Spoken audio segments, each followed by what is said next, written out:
UP विधानसभा चुनाव की तैयारियों में जुटी बीजेपी विपक्ष को मात देने के लिए किसी भी मुद्दे को अपने हाथ से निकलने नहीं देना चाहती।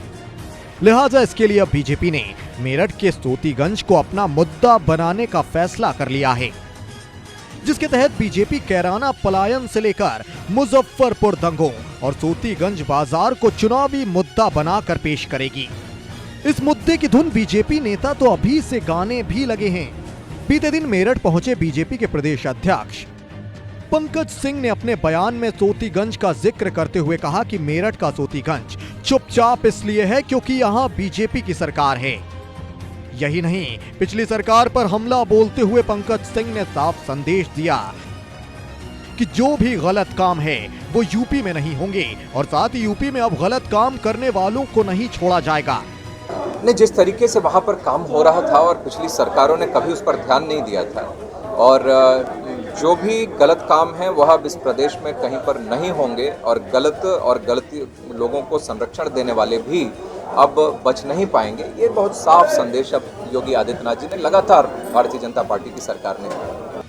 मेरठ पहुंचे प्रदेश उपाध्यक्ष पंकज सिंह ने कानून व्यवस्था पर भी बात की, साथ ही कहा कि कानून अपने हिस्से से कार्य करता है, सरकार के हिस्से से नहीं। इतना ही नहीं, पंकज सिंह ने तो मीडिया से बातचीत के दौरान अखिलेश के कार्टून वाले ट्वीट पर भी पलटवार किया और कहा कि अखिलेश जमीन से कोसों दूर हैं। अब लोग उनकी बातों पर नहीं बल्कि प्रधानमंत्री मोदी और सीएम योगी की बातों पर भरोसा रखते हैं।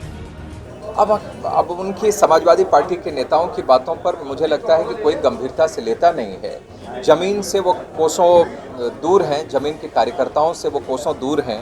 अब वो बैठकर वो ट्विटर और फेसबुक पर ही अपनी राजनीति कर रहे हैं। तो मैं समझता हूँ कि ऐसे हवाई बात करने से अब कुछ संभव है नहीं। वो जो कुछ भी कहते रहें लेकिन लोग विश्वास नहीं करते हैं। लोग तो विश्वास आज नरेंद्र मोदी जी की बातों पर करते हैं, हमारे योगी आदित्यनाथ जी की बातों पर करते हैं। अखिलेश के अलावा पंकज सिंह ने प्रियंका गांधी पर भी हमला बोला और महिलाओं से बात करते हुए कहा कि पूरा देश जानता है कि बीजेपी सरकार में ही महिलाओं ने सबसे ज्यादा नेतृत्व किया।